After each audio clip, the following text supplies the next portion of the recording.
General, kung ganyan patuloy pa yung kanilang recruitment, re-recommend nyo bang magkaroon tayo ng Christmas ceasefire? Hindi. Actually, pinag-usapan na yan. Kailangan tuloy-tuloy ito. Yung ceasefire na yan, alam naman natin, tinitake advantage lang natin. Kung maalala niya, yung last ceasefire, puro ambush sa Batangas, ambush sa Laguna, kung saan ambush. So, not even a day? Sorry? Not even a day that you will recommend a truce ngayong holiday season?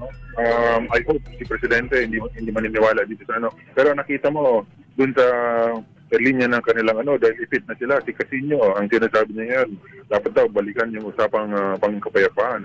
Alam na natin na hindi kapayapaan ang objective nitong mga peace talk na ito. At napakalinaw, dun sa interview ni Agkawili. Si Agkawili mismo nang sabi na ang primary form of the struggle is the armed struggle, at ang peace talk na yan ay isa lang sa pamamaraan para itulong ang National Democratic Revolution. Hindi, tsaka dapat siguro malaman na rin nung mga nandyan sa bundok ngayon na yung mga anak nitong mga inyong dinadakila nag-aaral ho sa ibang bansa.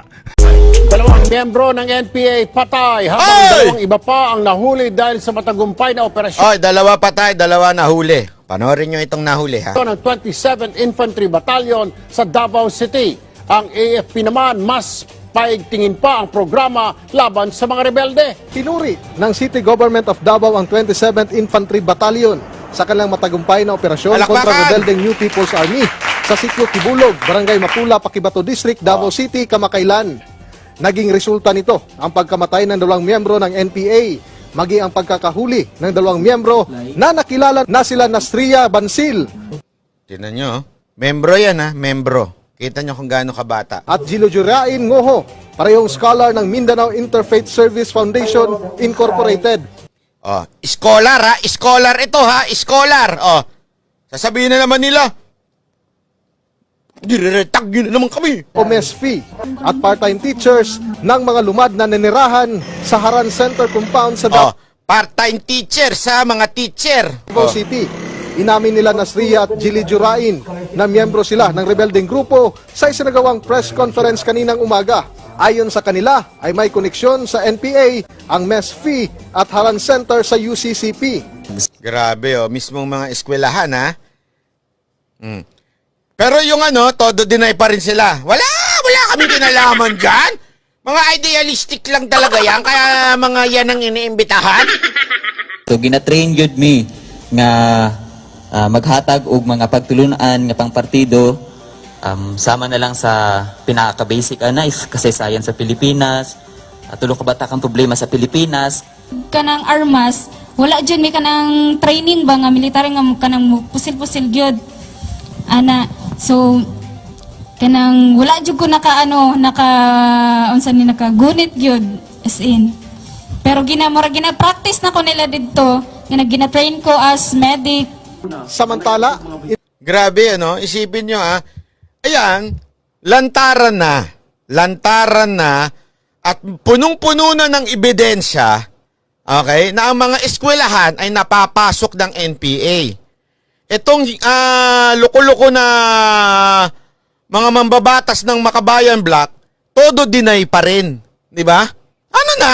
Ano kuya? Pambira kayo, may paiyak-iyak pa kayong hinayupa kayo dyan. namin naman ni Arnold Dausay Dalin, isang miyembro ng Atamanobo, ang kanyang kaugnayan sa rebeldeng grupo bago ito sumuko sa pamahalaan.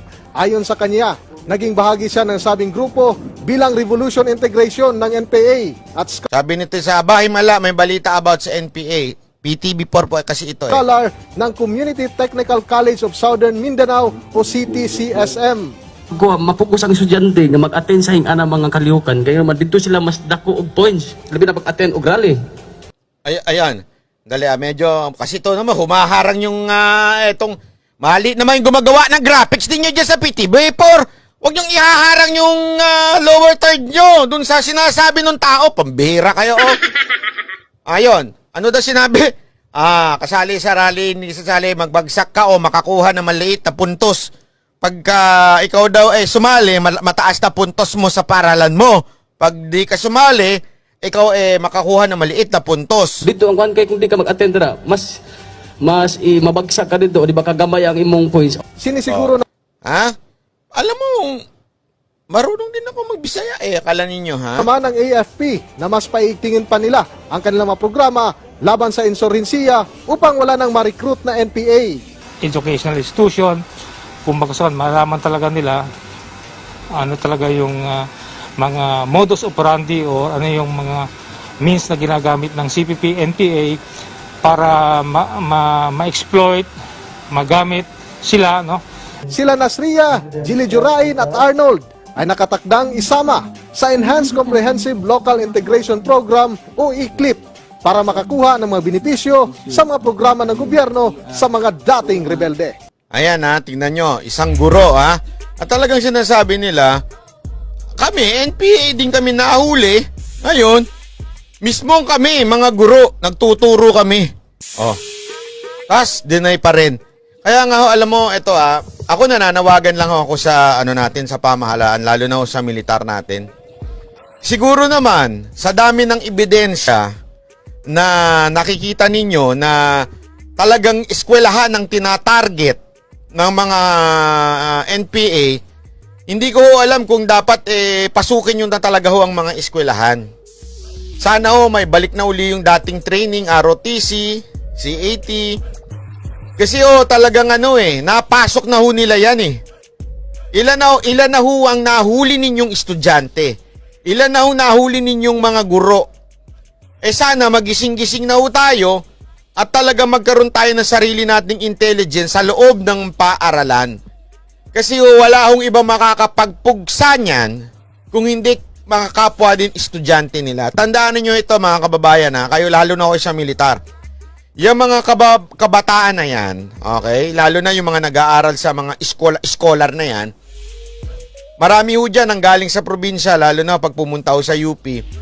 Pagdating nila doon, masyado silang vulnerable na ma-recruit. Bakit ito? Malungkot ho sila, naka-dorm lang sila, wala silang barkada, tapos pagdating doon, may mga bubuyo sa kanila, tingnan mo na ang gobyerno, ganito ang gobyerno, dito ka na lang. Magaling mo ang mga NPA, magaling mo mag-recruit itong mga aktivista na ito, magaling mo mag-recruit yung mga propagandista ng mga makakaliwang grupo, magaling mo sila, bobulahin nila yung mga kabataan, lalo na yung mga malulungkot, yung mga walang kapamilya na nandito sa Metro Manila. So sana ho, medyo di ko alam sa totoo lang, hindi ko alam, pero sana pasukin nyo na ho. Wag na ho kayo magpaalam. Ay, pagpapaalam pa kayo, sasabihin na naman nila, militarisasyon, wag na! Maging kaya nga alam nyo, ako, kung meron man tayo talagang dapat bantayan, etong mga kabataan natin, kasi yan talaga ang tinatarget nila Diba sabi nga ni si Teddy Casino na mismo nagsabi. Kasi yan daw yung mga idealistic. Hindi ho idealistic ang tawag diyan. Mga gullible. Yung mabilis maniwala. Yung mabilis mabilis mauto. Kasi nga mapupusok pa Mga pa yan Ano ba, masama ho ba maging idealistic? Hindi naman nung masama. Okay? Kaya lang minsan, ang pagiging idealistic dapat binabalanse mo ng pagiging realistic. Ha? Bakit? Magkaiba ho kasi yun yung isipin mo kaagad na ang gobyerno ko babaguhin ko. Yan. Revolusyon! Bihira, oo. Hindi ho ganyan ang pagbabago ng gobyerno. Okay? Ulit-ulitin ho natin. Kung gusto mo magbago ang gobyerno, baguhin mo ang sarili mo. Pangalawa, the smallest unit in the government or in the country, which is your family.